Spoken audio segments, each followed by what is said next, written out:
mayoral election race. Now, one of the things that you're very big on, Nick, is crime, reducing crime, getting police to do what police should be doing, which is reduce crime, especially on the streets. So last night, just I looked up on Manchester Evening News to see what the word in the street was in your manor. So there's a picture here, a photo collage of a rogues gallery by the looks of it. It said the 23 criminals locked up this month in and around Greater Manchester include a bent cop, predators, and killers, and that's wonderful. I'm glad these people are behind bars now. They're not on the streets.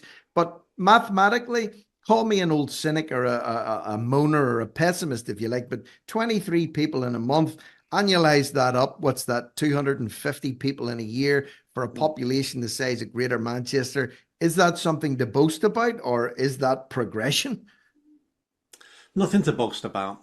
Every society, every group has criminals within it. It's a human trait to try to cut corners, to try to take things that are not yours. And as societies and civilizations, we've always had to deal with those people. Now, the problem with the courts is a UK problem. It's not the mayor's problem. The mayor has no influence over the courts. And rightly so, by the way. We don't want politicians messing with those things. But it's our government. Our government keeps telling our court system, stop sending people to jail because we've got no places. Well, that might be true. The answer is build another prison. That's the answer. Did you know that judges in the UK got a memo from the government, I think it was last month or 2 months ago, asking them, if you can, don't send rapists to jail because we're almost out of places. Rapists, don't send them to jail. It's like, this is like the Twilight Zone now. We wonder why people are dying on the streets. We wonder why women can't walk home from work safely. We wonder why no one uses public transport. We're turning into a Mad Max region. So it's horrendous. Yeah, that's sadly the way it is playing out, and I make that joke a lot. You know, we're turning a society at the minute. It's going to a cross between Mad Max and the Terminator. It certainly is. There's some places of England. Why would you want to walk the streets? Because even if they do apprehend somebody that may attack you, the chances of them doing jail time are slim, especially when directives are being given, the likes of which you have just described. Now, that's the crime on the crime front. The other thing I would say, I suppose, is what you got to watch out for is voter apathy.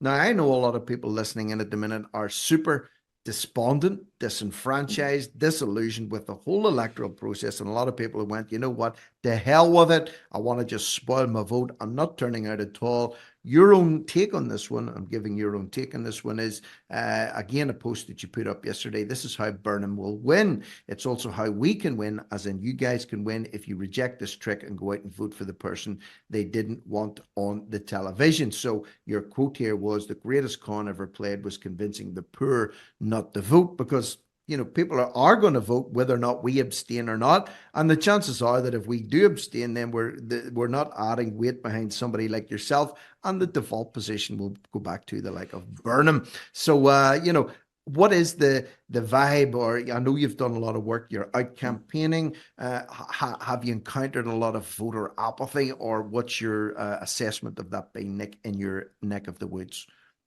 There's a lot of voter apathy. A lot of people have given up on politics in the UK and in Greater Manchester.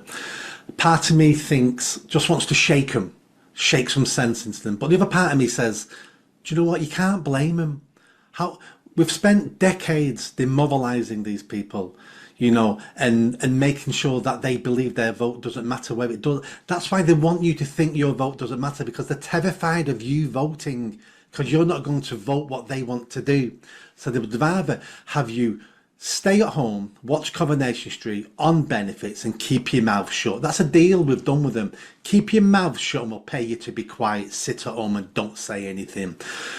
And that's such a shame, because these are English people. England ruled the world. You know, we gave the world, the modern world. We created most inventions. And the best we can do with our people now is to pay them to be quiet. And this has taken decades. I'm saying to people all the time, find your spirit, find your patriotism, go out and vote. If there's no one worth voting for, spoil your ballot. At least that gets registered then. Can you imagine an election where 40% of people spoil their ballot? That will send shockwaves around the country. You know, And also, don't vote for the lesser of two evils. That's what I'm always being told. Oh, I don't want Labour, so I'm going to vote Tory. Or I don't want Tory, so I'm going to vote Lib Dems. They're all as bad as each other. Stop voting for the lesser of two evils because you're still voting for evil. Vote for someone independent. Vote for an individual. Research these people standing going, I'm voting for this person, not because they're part of the Labour Party or because they're part of the Tory Party, because I like this person standing. Have you seen what they've done with their life? Have you seen what they're talking about? Vote for the individual. And then most importantly, hold those people to account. Don't let them lie to you without consequences. Don't let them trick you. Hold them to account. In a democracy, you get the politicians you deserve. And at the moment, as a country, we've let ourselves down by keep voting in crooks, perverts, Yeah. idiots, and people who want to climb the greasy pole. You know what? I mean, I don't know what else you could say to make your case here this morning. I think you've delivered your message about as cleanly and succinctly as you possibly could, as you have on the other times that you've also appeared in the show. The only thing I have to say is, listen, if you're in the greater Manchester area and you're able to vote, get your asses out and put a mark down beside Nick Buckley for mayor. You can find him on X at Nick Buckley MBE, and also he has a website, Nick Buckley #4 mayor mayor.co.uk.